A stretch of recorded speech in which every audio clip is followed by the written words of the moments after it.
name Shaw. Thank you, Mr. Speaker. What's in a name? That which we call a rose would by any other name smell as sweet. Is it a levy? Is it a tax? Actually, who cares? Has Bill English broken his no new taxes promise? Well, he put up GST, he put up the petrol tax, he's introduced an airport levy, he's introducing a capital gains tax, he's cut the paperboy rebate, he's put a tax on private jets. It doesn't actually matter whether he says he wasn't going to introduce any more taxes. He's extended and introduced new taxes left, right and centre. In fact, literally left, right and centre, if you think about the political spectrum. Just doesn't matter. The question, actually, the relevant question is, what do we do about paying for the continuation of the Rural Broadband Initiative and for these black spots? Earlier on in the debate, I was trying to work out what the different objections were and what the questions were about it, and I just wanted to acknowledge again the Minister for having taken a call and responded to some of those questions. So I just wanted to reflect back on some of those.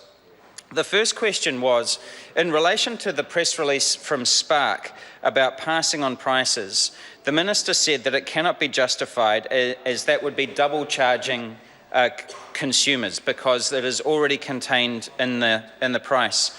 The TCF had a different view. They said that actually the industry has been absorbing those costs rather than passing them on, and so it would be new for them to pass them on. It's kind of unclear which of those views is correct, and it becomes quite difficult, and I can fully appreciate why the Labor Party would like to have a proper select committee process so that we can get to the bottom of that.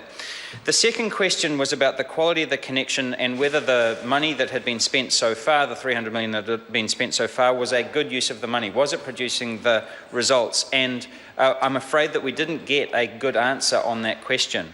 Neither did we get a good answer, or in fact any answer, about the issue of evaluation and reporting on the effectiveness of the existing rural broadband initiative. And Tracy Martin raised the question of why is it up to the Greens and New Zealand First to do the government's job for it? There are a bunch of questions here in a government bill about the quality of the spend. Where was the government's response? We weren't getting a response to a number of these questions. There was a related question which was about new technologies. Mr Cunliffe spoke very eloquently about that, and again, I don't feel that that was addressed.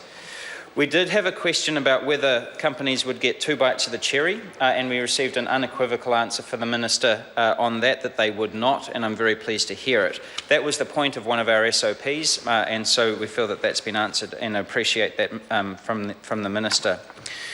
We also asked, why does it need to be under urgency? And again, the Minister responded directly to that, saying that we cannot start negotiating, and there is such urgency to roll out the whole program. We cannot wait for a full legislative process to go through this.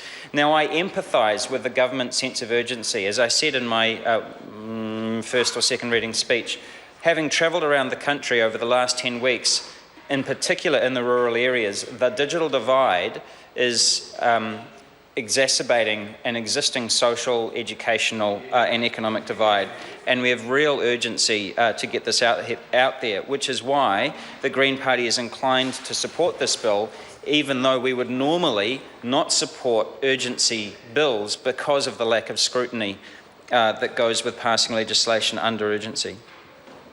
We asked a question about the related question actually, which was around why we were doing this now, seeking funding before the policy design, or while the policy design was being consulted upon. Again, I think that relates to the sense of urgency, so we were satisfied with that answer from the Minister.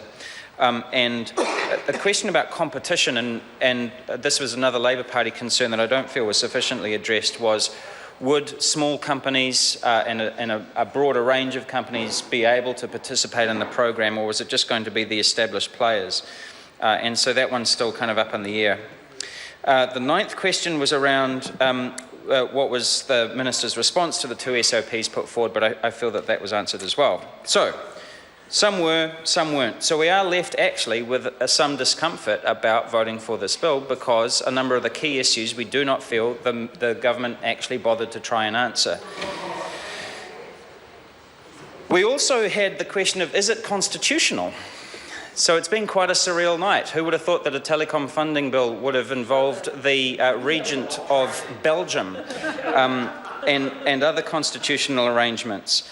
And the question of the royal assent, which took up close to an hour, which was a sort of a fascinating piece that we got into on this. It's been quite a strange legislative process tonight.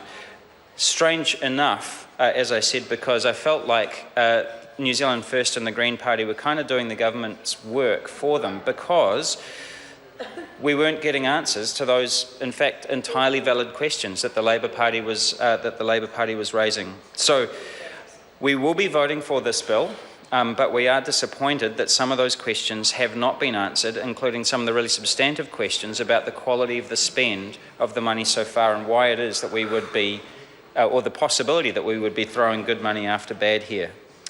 I did want to gently remind the Labour Party, who stood on principle tonight on the matter of urgency and said that they could not support such a weak legislative process, that only a couple of months ago they supported the MP remuneration bill through the urgency process, also not only without any of the normal legislative process, but also a piece of legislation containing algebra that no one in the House actually could comprehend. At least we actually have some idea of what this bill actually will result in, which is the raising of $50 million a year for the next 3 years. That's actually a pretty simple proposition. That's easy enough to argue about. But the MP's remuneration bill contained a formula that literally no one knew what they were passing as they were passing it.